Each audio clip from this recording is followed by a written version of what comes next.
Returning to the slide of the mammary gland, the panel on the lower right side shows an example of invasive ductal carcinoma. Note that the tumor cells have formed gland-like structures, but the cells themselves lack the differentiation of the normal ducts or even that of the carcinoma in situ. The nuclei are large and have very prominent nucleoli. This would be considered to be anaplastic.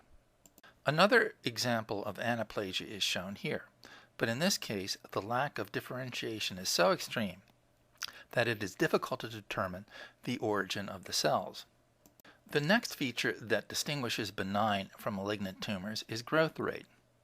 In general, benign tumors grow slowly, while malignant tumors grow erratically with periods of fast growth alternating with slow growth. This slide shows a section of ductal carcinoma of the breast to demonstrate how the growth rate is determined.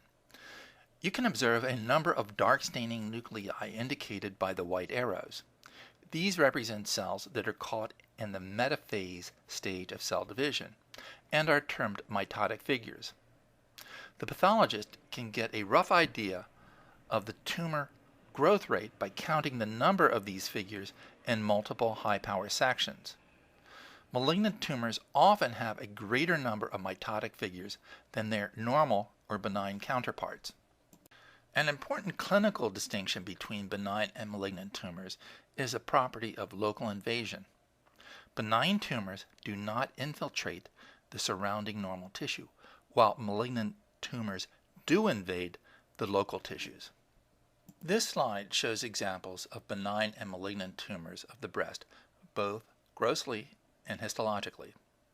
Shown on the top here, the benign tumors generally grow as discrete masses that are encapsulated by a layer of compact connective tissue. Often such masses can be palpated and removed by surgical intervention. When the mass is removed, that's the end of the problem, since benign tumors generally do not reoccur. In contrast, malignant tumors, shown on the bottom here, have the property of invading the surrounding connective tissue and do not respect the boundaries of organs.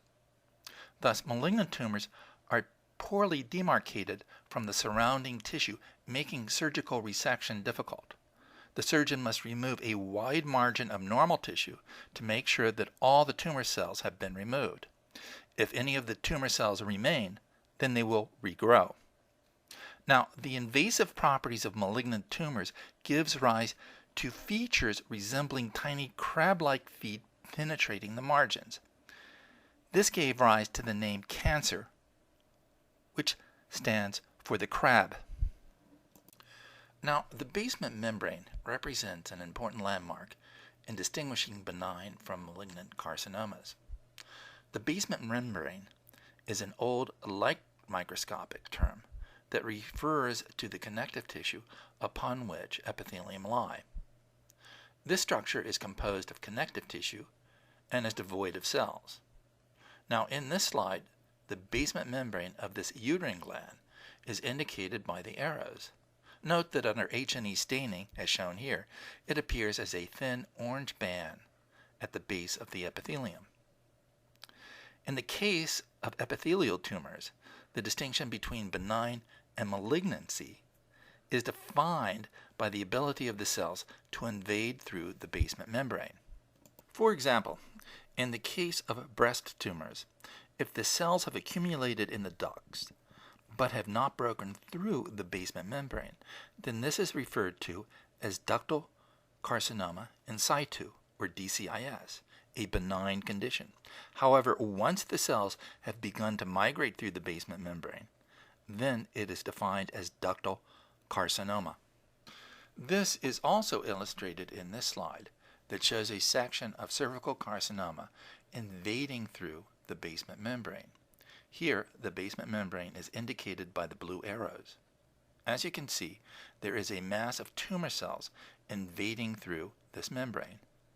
As a result of this condition, this would be considered to be invasive cervical carcinoma. Perhaps the most important feature that distinguishes benign from malignant tumors is the ability to metastasize. Metastases are defined as tumor masses that are discontinuous with the primary tumor. Benign tumors do not metastasize. In contrast, the occurrence of metastases is a definitive sign of a malignant tumor. This is a gross section of a liver that contains multiple metastases. These masses clearly interfere with the functioning of the liver and ultimately result in a condition that is incompatible with life. Indeed, most mortality associated with cancer is due to the unrelenting effects of metastases. There are a couple of points concerning metastasis that I would like to emphasize. First, the presence of metastases is the single best indicator that a tumor is malignant. Benign neoplasms do not metastasize. Secondly, while most cancers can metastasize, exceptions include gliomas of the central nervous system that do not metastasize but are highly invasive. Thirdly, metastases can spread through the body cavities, through the lymphatic system, or through the blood vessels. And finally, the presence of metastases is associated with a negative prognosis. The final topic of this video series is concerned with grading and staging of malignant tumors, both of which are important for determining prognosis and treatment. Grading of a cancer is based upon the degree of differentiation of the tumor cells and the number of mitoses. This is correlated with aggressiveness of the tumor. This is done by a pathologist. Most often, tumors are graded from 1 to 3 depending upon the degree of differentiation or anaplasia. Low is good, while high is bad. This slide shows examples of 3 different grades of breast cancer. Grade 1 on the left here shows the greatest similarity to that of normal ducts, with well-defined lumens that are lined by a single layer of epithelial cells. In contrast, grade 3, shown on the right side here, has formed a continuous mass with no tubule formation and numerous mitotic figures. As shown here, the patient survival rate is inversely correlated with the tumor grade. The higher the grade, the lower the long-term rate of survival.